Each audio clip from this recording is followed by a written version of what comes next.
नमस्कार दोस्तों, rail wonder YouTube channel पे आपका बहुत बहुत बहुत स्वागत है। आज की वीडियो में हम देखेंगे एक एएलपी का सैलरी कितना होता है। असिस्टेंट लोको पायलट एएलपी का सैलरी जो कि अभी रिसेंटली हुआ है मई मंथ में उनका जो सैलरी हुआ है वो सैलरी सिर्फ हमारे पास है। तो अभी हम मई 2022 की सैलरी स्लिप के हिसाब से उनका सैलरी देखेंगे। वीडियो शुरू करने के पहले आपको हमारा रिक्वेस्ट है कि हमारे रेल वंडर यूट्यूब चैनल को सब्सक्राइब कीजिए, लाइक कीजिए, शेयर कीजिए। चलिए देखते हैं असिस्टेंट लोको पायलट का सैलरी 2.5 साल के बाद, ज्वाइनिंग के 2.5 साल के बाद, एक 1.5 2.5 साल के बाद में सैलरी कितना आया हुआ है। चलिए जो हमारे पास सैलरी स्लिप आया है वो जो है वो सैलरी स्लिप मई 2022 का है। इधर आप देख सकते हैं मई 2022 जो कि एक महीने पहले का है। तो आगे हम देखेंगे वो एम्प्लॉय के डिटेल्स। सैलरी स्लिप में ऊपर के कॉलम में आपको दिया गया है कि सेंट्रल रेलवे के एम्प्लॉय है, उनका डिवीजन दिया गया था, तो डिवीजन उन्होंने हाइड किया हुआ है।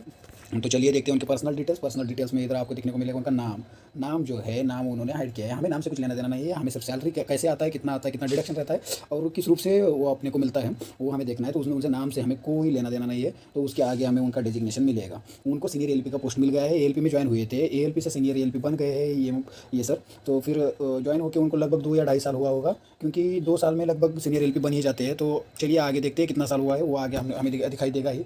तो उसके आगे जो डिपार्टमेंट दिया है, जो रनिंग स्टाफ के लोग हैं, loco pilot, assistant loco pilot, वो सब जो आते हैं वो मैकेनिकल डिपार्टमेंट में आते हैं। तो इनका विभाग जो है वो मैकेनिकल है। उसके आगे स्टेशन का नाम दिया गया है, तो स्टेशन इधर हाइड किया हुआ है। तो स्टेशन स्टेशन से हमें कोई लेना देना नहीं है, उनकी पर्सनल डिटेल्स हमें कोई करना नहीं है। बिल यूनिट उसके नीचे इधर बिल यूनिट दिया गया है, मैकेनिकल रनिंग स्टाफ। इधर हमें बिल यूनिट देखने को मिलेगा जो कि इधर है। उसके बाद में नीचे आधार नंबर दिया गया था, वो भी उन्होंने हाइड करके रखा है। चलिए आगे क्या क्या दिया है देखते हैं। आगे जो हमारे काम की चीज़ है वो इधर दी गई है। पेमेंट कमीशन 7 लेवल जो है ना, इनका लेवल 4 है। सीनियर एएलपी जो होते हैं तो उनका पे लेवल 4 में आता है, और जब एएलपी इनिशियल में ज्वाइन होते हैं तो इनका लेवल 2 में आता है। तो प्रमोशन के बाद 2 लेवल बढ़ के वो लेवल 4 हो जाते हैं। तो उनका अभी सीनियर एएलपी होने की वजह से लेवल 4 में है। आगे इनका ज्वाइनिंग डेट आपको दिखाई देगा, जो कि मैं बोला था आपको कि 2 या 2.5 साल हुए होंगे। तो इनका 2019 का ज्वाइनिंग है, मोस्टली 8 या 9 महीने में होगा। तो फिर 2019, अभी 19 से 20, 20 से 21, 21 से 22 चल रहा है, 22 आधा हो गया है। तो इनका लगभग 2.5 ईयर सर्विस हो गया है, तो उनको सीनियर एएलपी का प्रमोशन मिल गया है। तो अब हम आगे क्या दिया है देखेंगे। आगे प्रान नंबर दिया है जो कि हाइड किया गया है, वो पेमेंट मोड दिया है उनका, बैंकिंग मोड से एनएफटी में पेमेंट, बैंक का नेम इधर दिया गया, अकाउंट डिटेल्स इधर दिया गया और पैन नंबर इधर दिया गया। ये सब चीज़ें है, ये वो सब चीज़ें है जो बैंक के लिए है, जो हमारे काम की कुछ नहीं है। तो चलिए आगे देखते हैं कैसे कि हाँ, मेन पार्ट पे अभी हम जाएंगे, जहाँ पे वीडियो के देखने के लिए आप भी रुके हैं, मैं बनाने के लिए इधर हूँ। जो पार्ट आता है अर्निंग का, जो कि है पेमेंट बनता कैसे है, ये जो अर्निंग इधर दिखाई दिया है ना, उससे पेमेंट में क्या क्या ऐड होता है, कितना कितना मिलता है, चलिए देखते हैं। तो पहले तो आपको देखने को मिलेगा बेसिक पे। ये जो बेसिक पे है ना, ये सीनियर एएलपी का बेसिक पे रहता है 25,500 बेसिक लेवल 4 के हिसाब से है। तो लेवल 4 के हिसाब से इनका बेसिक हो गया 25,500 टू 25,500। पर एक इंटरेस्टिंग बात ये है कि जो रनिंग स्टाफ में काम करते हैं ना, उनका बेसिक एक्चुअल में जितना भी है, पर अलाउंसेस जो क्या कैलकुलेट होते हैं ना, वो सब उस पर 30% ऐड होके वो बेसिक पकड़ा जाता है। बेसिक पे 1.3 से मल्टीप्लाई करके उस पर सब जो अलाउंसेस कैलकुलेट हो गए, वो 30% ऐड होकर उसके हिसाब से कैलकुलेट करेंगे। अभी नीचे जब जो भी अलाउंसेस दिए गए हम देख जाएंगे, वो सभी वर्चुअल बेसिक के हिसाब से है, जो कि बेसिक के ऊपर 30% ऐड किया हुआ होता है। तो चलिए देखते हैं आगे कौन से अलाउंसेस दिए गए हैं। उसके बाद में पहला अलाउंस है जो है डियरनेस अलाउंस, जिसको हम महंगाई भत्ता कहते हैं। वो स्टेट गवर्नमेंट के एम्प्लॉय मिलता है, सभी जो गवर्नमेंट में काम करते हैं उसको सबको मिलता है, सेंट्रल को मिलता है।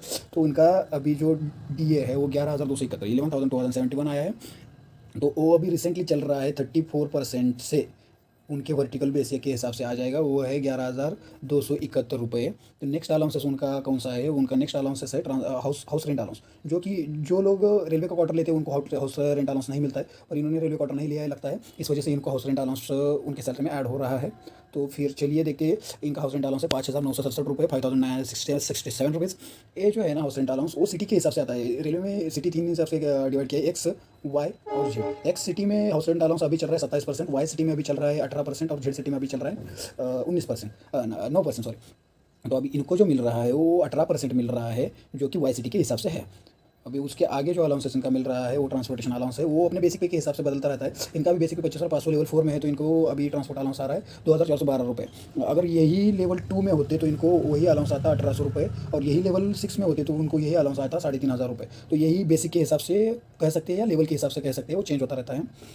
उसके बाद में नेक्स्ट अलाउंसेस है जो कि मेन चीज़ है रनिंग स्टाफ के लिए, किलोमीटर अलाउंस। किलोमीटर अलाउंस जो इधर आप पढ़ रहे हैं, किलोमीटर अलाउंस, आप समझ पाएंगे कि किलोमीटर अलाउंस होता क्या है। अभी इधर किलोमीटर अलाउंस आपको दिख रहा है 21,310 रुपये किलोमीटर अलाउंस जो है, और सिर्फ रनिंग स्टाफ को मिलता है जो कि लाइन पे काम करते हैं। अभी इनका किलोमीटर अलाउंस 21,310 रुपये है। वो लगभग 51-50 किलोमीटर इन्होंने गाड़ी चलाई है महीने में, उस हिसाब से उनका किलोमीटर अलाउंस आया है। किलोमीटर अलाउंस के रेट जो है वो अलग अलग रहते हैं, जो कि पद के हिसाब से बदलते जाते हैं। अभी 3 पद रहते हैं इसमें, पहला रहेगा ALP, दूसरा सीनियर ALP, तीसरा LP। उसमें भी LPG है, LP पैसेंजर है, LP एक्सप्रेस है। अभी इधर हम देखते हैं ALP को मिलता है 3.76 रुपये पर किलोमीटर, सीनियर LP को मिलता है 3.91 रुपीज़ पर किलोमीटर, और लोको पायलट को मिलता है 5.2 रुपीज़ पर किलोमीटर। ये लगभग इतना ही है। बाकी मेल और पैसेंजर के लिए थोड़ा सा बढ़ता जाता है, वो हम कई दूसरे वीडियो में देखेंगे डिटेल में। अभी इनका ये जो किलोमीटर अलाउंस इधर देख लिया हम। अभी उसके बाद में इनका है सेल अलाउंस। सेल अलाउंस जो है वो जो ट्राई कलर टॉर्च रहता है उसको सेल बदलने के लिए अलाउंस दिया जाता है, वो है 80 रुपये। उसके बाद में नेक्स्ट अलाउंस आता है night duty allowance. Night duty allowance जो इधर दिया गया है 1410 रुपये। जितने भी नाइट यूनिट करेंगे उसी हिसाब से उनका नाइट ड्यूटी का अलाउंस बढ़ता जाता है। अभी नाइट ड्यूटी का इनको एक नाइट ड्यूटी करने के बाद रुपीज़ मिल रहे हैं, 145 रुपीज़ इनको मिल रहे हैं। उसके बाद में इनका जो अलाउंसेस दिया गया हुआ है वो है नेशनल हॉलीडे अलाउंस, जो कि रनिंग स्टाफ के लिए सिर्फ मिलता है, क्योंकि ये इनको छुट्टी नहीं रहता है नेशनल हॉलीडे को। अगर वो नेशनल हॉलीडे को काम करते हैं तो उनको हर हॉलीडे के हिसाब से उनको पैसे मिलते हैं। वो इनको मे मंथ में मिले हैं 1431 रुपये नेशनल हॉलीडे अलाउंसेस के। अभी ये टोटल हमने सभी अलाउंसेस देख लिए। अभी इनका ग्रॉस टोटल पेमेंट आ कितना रहा है, चलिए देखते हैं। इनका ग्रॉस टोटल पेमेंट आ रहा है 69,000। इनका ग्रॉस टोटल पेमेंट 69,381, लगभग अप्रॉक्सीमेटली 70K इनका पेमेंट आ ही रहा है। आप ही बताइए कि कोई ऐसा जॉब है क्या कि जिसमें ITR लेवल पे है, मिनिमम क्वालिफिकेशन ITR है ALP का, और इनको 2.5 साल में मिल रहा है लगभग सैलरी 70,000 रुपये। है ना इंटरेस्टिंग। चलिए आगे, अभी ये ग्रॉस सैलरी हो गया। ग्रॉस तो अपने अकाउंट में नहीं आता है, तो हम देखेंगे अभी ग्रॉस में डिडक्शन क्या क्या होता है। जैसे कि NPS हो सकता है, इनका लोन हो सकता है, इनकी बैंक हो सकती है, इनका कटौतियाँ क्या क्या होती है। चलिए देखते हैं इनके कटौतियाँ। इधर इनके कटौतियाँ दिखाई गई है, यानी कि है रिकवरीज डिडक्शन बोल सकती है, कटौतियाँ बोल सकती है, और रिकवरीज बोल सकती हैं। पहली कटौती इनकी होती है नेशनल इंश्योरेंस स्कीम की है, रेलवे एम्प्लॉयज़ इंश्योरेंस स्कीम। उनको 30 रुपये जाता है, वो नॉमिनल चार्जेस रहते हैं इंश्योरेंस के, जो कि अगर कुछ हुआ तो उसके हिसाब से उनको उसका पैसे मिलते हैं।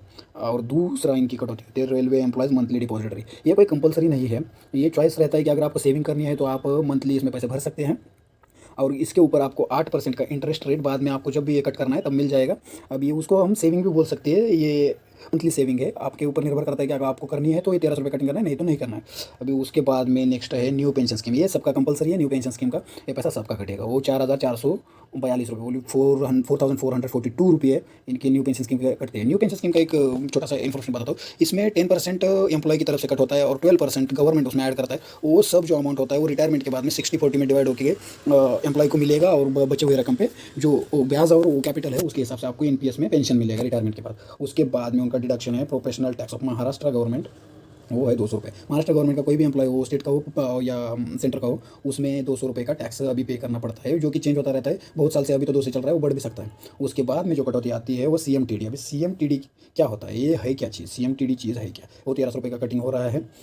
तो CMTD चीज़ ये है कि ये रेलवे का एक बैंक रहता है, उसमें आपको कम से कम रेट में ब्याज का दर कम से कम रहता है, और उसके हिसाब से आपको उससे लोन मिलता है। अभी रेलवे के बैंक का रेट चल रहा है 5.5% एनुअली, जो बहुत अच्छे रेट में रेलवे एम्प्लॉय को सहायता करती है। पर यही सहायता करने के लिए उसमें सभासद होना पड़ता है वो बैंक में, और वो बैंक में सभासद होने के लिए महीने को 1300 रुपये भरने पड़ते हैं। वो किधर भी नहीं जाते, ये जो 1300 रुपये आपको 1300 रुपये आपको दिख रहे हैं वो किधर भी नहीं जाते। अगर आपको ये बंद करना है तो इसको भी आपको ब्याज के साथ ये सब पैसे मिल जाते हैं। लगभग 8 से 10% का ब्याज इस पर मिल ही जाता है। ये जो इधर का 1300 और इधर का 1300 दोनों दिख रहे हैं ना, दोनों आपका सेविंग ही है।